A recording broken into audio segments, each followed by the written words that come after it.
Hello दोस्तों, तो स्वागत है मेरे यूट्यूब चैनल टेक राहुल 143 में आपका। तो आज हम बात करेंगे कि ट्रेन कोच के ऊपर जो कोडिंग भाषा में लिखा हुआ रहता है S1 S2 M1 M2 या B1 B2 A1 A2 H1 H2, तो इसके बारे में हम डिटेल से आज जानेंगे। तो पहले हम चर्चा करते हैं UR।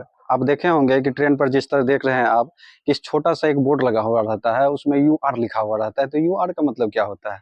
यूआर का फुल फॉर्म अगर जाने तो अनरिजर्व उसको बोलते हैं। यूआर का मतलब यहाँ अनरिजर्व होता है, जो जनरल कोच को डिनोट करता है, जनरल कोच को रिप्रेजेंट करता है, या उसे द्वितीय श्रेणी कह दीजिए, या जनरल डब्बा कहिए, या सेकंड क्लास बोल सकते हैं उसको।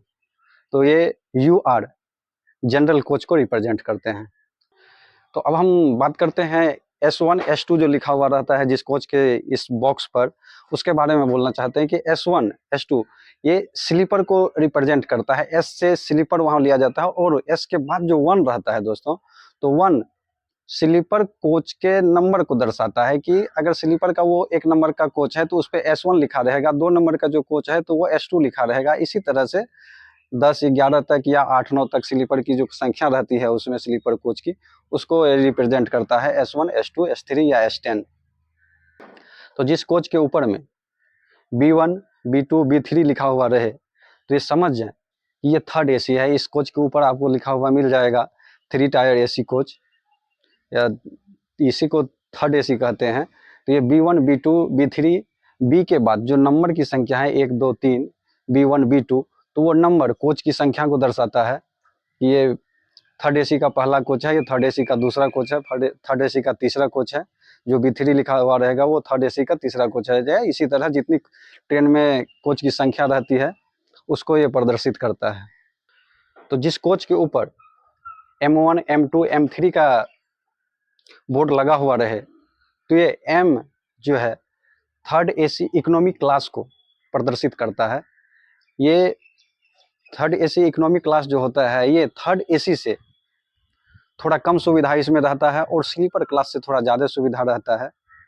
तो ये M जिसमें कोडिंग भाषा M लिखा हुआ रहे, ये थर्ड एसी इकोनॉमिक क्लास को रिप्रेजेंट करता है। और जिस कोच के ऊपर ये छोटा सा बॉक्स में लिखा रहे D1 D2, तो D1 D2 ये सेकंड सीटिंग कोच को रिप्रेजेंट करता है। सेकंड सीटिंग कोच वो कोच नॉन एसी कोच होता है, उसमें सिर्फ बैठने की व्यवस्था होती है। ये बहुत कम कोच में बहुत कम ट्रेन में लगे हुए रहते हैं। इसे लंबे दूरी की यात्रा करने से थोड़ा बचे, क्योंकि इसमें स्लीपिंग का व्यवस्था, सोने का व्यवस्था नहीं रहता है। ये सिर्फ बैठ करके जा सकते हैं। ये जनरल के समान ही होते हैं। तो जनरल में सीट का नंबर भी लिखा हुआ रहता है, लेकिन उस पर टिकट पे सीट नहीं होता है, सीट नंबर लिखा हुआ। लेकिन ये 2S जो है, यानी D1 D2 से जिसको रिप्रेजेंट करते हैं, इसमें आपको टिकट कटाने के बाद ये भी आरक्षित है, रिजर्वेशन कोच होता है। इसमें आपको सीट नंबर मिलेगा, अपने सीट नंबर पे जाकर के बैठ करके यात्रा करना पड़ता है। तो D1 D2। और जिस कोच के ऊपर ये छोटा सा बॉक्स के ऊपर H1 H2 लिखा हुआ रहे, तो ये H जो है ये फर्स्ट क्लास एसी को प्रदर्शित करता है, और 1 जो हुआ वो कोच की संख्या को, अगर H1 लिखा हुआ है तो ये फर्स्ट एसी का पहला कोच है, H2 लिखा रहेगा तो फर्स्ट एसी का ये दूसरा कोच। और जिस कोच के ऊपर दोस्तों आपको A1 A2 लिखा हुआ रहे, तो यहाँ से कंफर्म हो जाए कि आपका टिकट, या आपके टिकट पर A1 A2 लिखा हुआ रहे, तो इसे समझ जाए कि आपकी जो टिकट है वो सेकंड क्लास एसी की है। ए वहीं पर एसी सेकंड क्लास को प्रदर्शित करता है, और उसके बाद जो 1 लगा हुआ है तो वो कोच की संख्या को दर्शाता है। आज के इस वीडियो में बस इतना ही।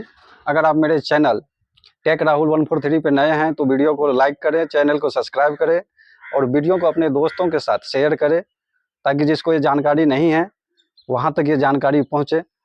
तब तक के लिए जय हिंद,